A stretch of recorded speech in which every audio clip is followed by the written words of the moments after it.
بہنوں کے وہ بھی قائم کرنے والا اللہ ہے.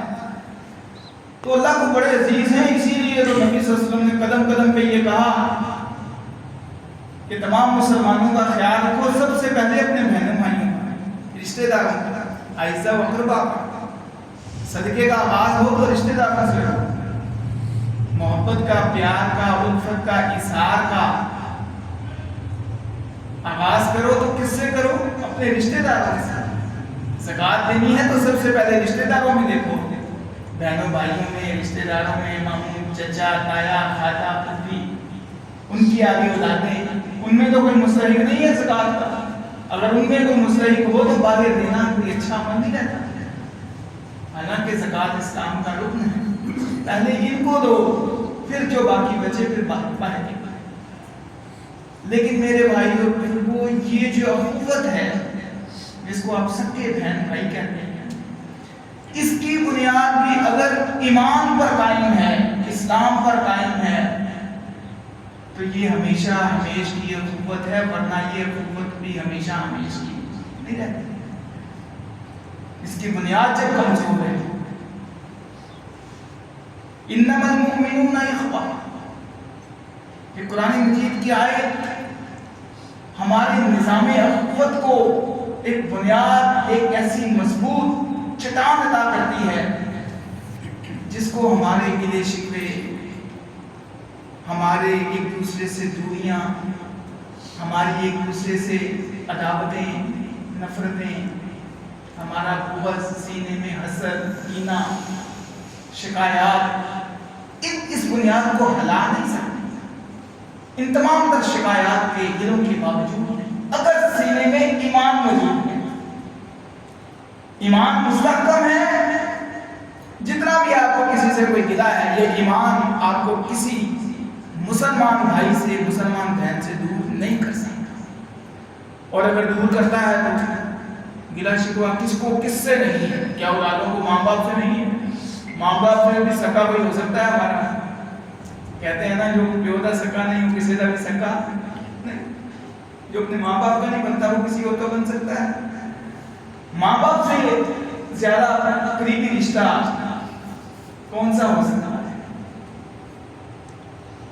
وہ رشتے بھی اگر قائم ہیں تو انما المؤمنون اخوہ، ان سے، ان کی بنیاد بھی یہ ایمان ہے. یہ ایمان ماں باپ کو اولاد سے، اولاد کو ماں باپ سے، بھائیوں کو بھائیوں سے، بہنوں کو بہنوں سے دور نہیں ہونے دیتا. وقتی طور پہ رنجشیں ہو سکتی ہیں، اسی لیے تو امام الانبیاء حضرت محمد رسول اللہ صلی اللہ علیہ وسلم نے تو 3 دن سے زیادہ کسی مسلمان بہن بھائی سے ناراض ہو جانا، قطع تعلقی کر لینا، بات چیت بند کر دینا، ویسے ہی ناجائز قرار دیتا ہے.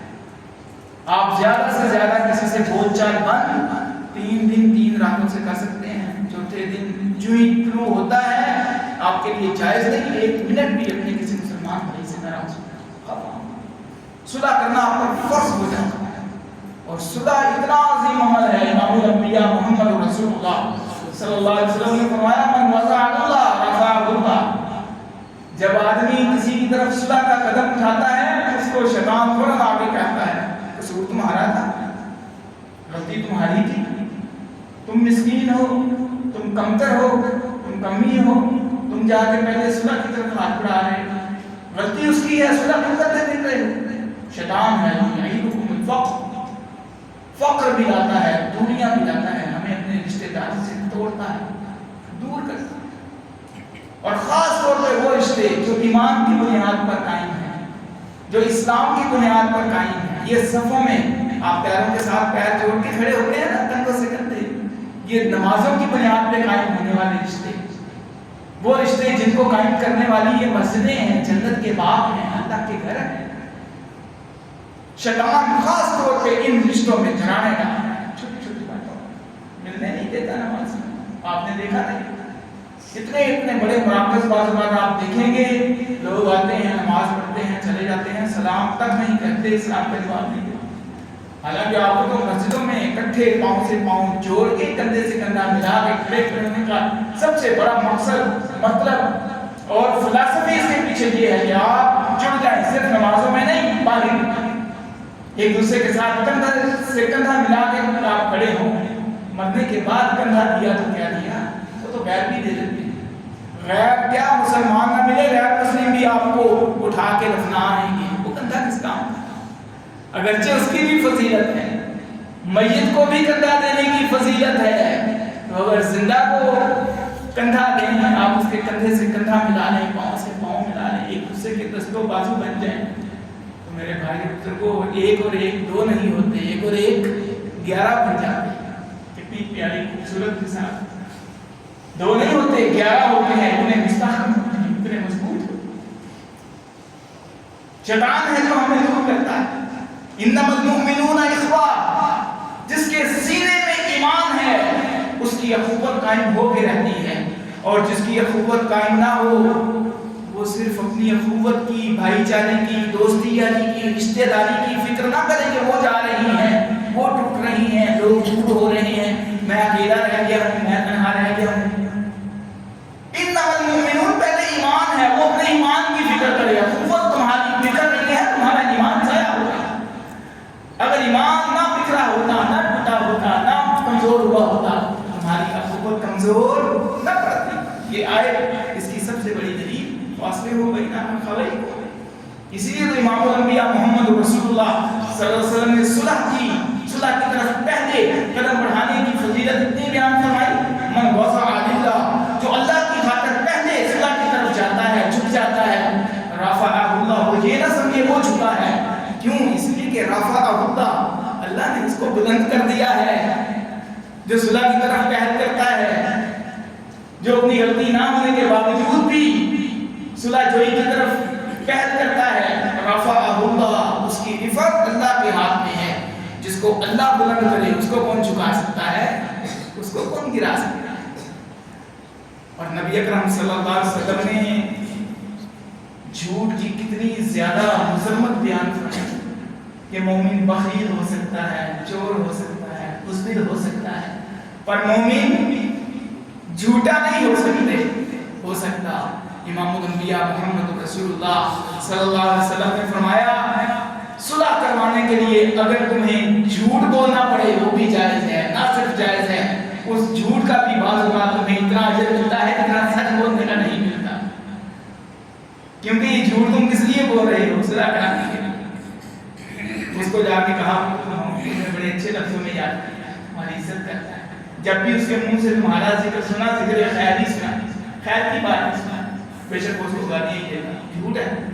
دوسرے فریق کو بھی جا کے یہی باتیں کی، ان کو قریب کرنے میں آپ نے اپنا کردار ادا کر دیا، اس معاملے میں جھوٹ بولنے کو بھی جائز کرا دیا۔ میرے بھائی اور بزرگوں، ہم ایک دوسرے کا دست و بازو ہیں، ہم ایک دوسرے کی قوت ہیں۔ ان لوگوں کو دیکھیں جن کے بیلنس تو کروڑوں میں ہیں، بھرے پڑے ہیں، ان کو پتہ نہیں ہے ان کے پلاٹس کتنے ہیں، ان کے گھر کتنے ہیں، ان کی پراپرٹیز کتنی ہیں، ان کی دولت کتنی ہے، لیکن وہ گھر سے باہر نکلتے ہیں، ان کو سلام کرنے والا نہیں، وہ سلام کرے ان کو کوئی جانتا نہیں، جواب دینے والا کوئی نہیں، وہ فوت ہو جائے ان کو کندھا دینے والا کوئی نہیں، ساتھ والے گھر والوں کو پتہ نہیں ہوتا کہ ہمارے گھر میں میت دور دور سے لوگ آئے ہوتے ہیں، 2-4 اکٹھے ہو جاتے ہیں، رشتے دار کے دفناتے ہیں۔ یہ کیا ہے؟ یہ زندگی ہے۔ اور ان لوگوں سے پوچھیں جن کا گھر اس کو خالی ہے، ان کی جیبوں میں کوئی لمبی چھوڑے دولت کے خزانے نہیں ہیں، جیبیں مضبوط نہیں ہیں، لیکن وہ مسجدوں سے باہر نکلے، اپنے گھروں سے باہر نکلے، اپنے اداروں سے باہر نکلے، وہ ادھر سے آ رہا ہے سلام کر رہا ہے، کوئی ادھر سے آ رہا ہے گلے لگ رہا ہے، کوئی ادھر سے آ رہا ہے خدمت پر مامور ہے، آپ سلام کر دیں تو 10 بندے آپ کو جواب دینے والے ہوتے ہیں، آپ کہیں چلے جائیں 10 بندے آپ کے لیے اٹھ کے سیٹ خالی کر دیتے ہیں۔ اس کروڑوں کی دولت سے یہ دولت زیادہ مضبوط ہے جس نے آپ کو زندگی اور جینے کا حوصلہ دیا۔ یہ عزت، نیک نامی، اچھی شہرت آپ کی اصل اسٹرینتھ ہے، اصل قوت، اصل استحکام، اس کو کہتے ہیں معاشرتی استحکام۔ معیشت سے معاشرتی استحکام نہیں آتا، نیک نامی سے، اچھی شہرت سے، اچھی عزت سے، ملنے جلنے سے استحکام آتا ہے۔ امام الانبیاء حضرت محمد رسول اللہ صلی اللہ علیہ وسلم نے فرمایا فاصلحوا بین اخویکم، ایک مسلمان جہاں ہوتا ہے تب بھی بتاتا ہے میں ہوں، جب نہیں ہوتا تب بھی بتاتا ہے میں نہیں ہوں۔ ایک مسلمان ایسا نہیں ہوتا آیا اور کی موجودگی کا کسی کو احساس ہو، نہ اس کے چلے جانے کا کسی کو احساس ہو۔ مسلمان جہاں جاتا ہے اپنا آپ منوا کے آتا ہے، اپنی شخصیت کا، اپنے تشخص کا اظہار کرتا ہے اور لڑے ہوئے کو ملاتا ہے۔ فاصلحوا بین اخویکم، لوگوں کو جوڑو، تمہارا کردار، تمہارا اسٹیٹس یہ ہے، لوگوں کو، ملت کو، امت کو جوڑنے کے لیے آئے ہیں۔ فرد قائم رکھتے ملت سے ہے، تنہا کچھ نہیں۔ فرد ایک کو کہتے ہیں نا انڈیویجول، فرد قائم، یہ اکیلا بندہ بھی تب ایک رہتا ہے جب ملت کے ساتھ جڑ جاتا ہے۔ فرد قائم رکھتے ملت سے ہے، تنہا کچھ نہیں۔ اگر اکیلا اکیلا رہتا ہے، تنہائی پسند ہے، ختم ہو جائے گا، اس کی کوئی حکم نہیں۔ کیسے موج ہے دریا میں، درون دریا کچھ نہیں۔ دریا میں موج ہوتی ہے نا، سمندروں میں، دریاؤں میں، نہروں میں، اگر وہ سڑک پہ نکال دیں تو ختم ہو جائے گی، بہہ جائے گی، سیکنڈز میں ان کی کوئی وقت، کوئی اوقات نہیں رہے گی۔ یہی مثال ایک مسلمان کی ہے، اگر وہ اکیلا رہتا ہے اس کی کوئی جان پہچان نہیں، مل جل کے رہے، لوگوں کی خطاؤں کو درگزر کرے، گلے شکووں کو قبول کرے، اور پھر اپنا اسٹیٹس دیکھے، پھر اپنا مقام دیکھے، پھر اپنی شخصیت دیکھے۔ اللہ تعالیٰ ذروں کو بھی اتنا اونچا پہاڑ بنا دیتے ہیں۔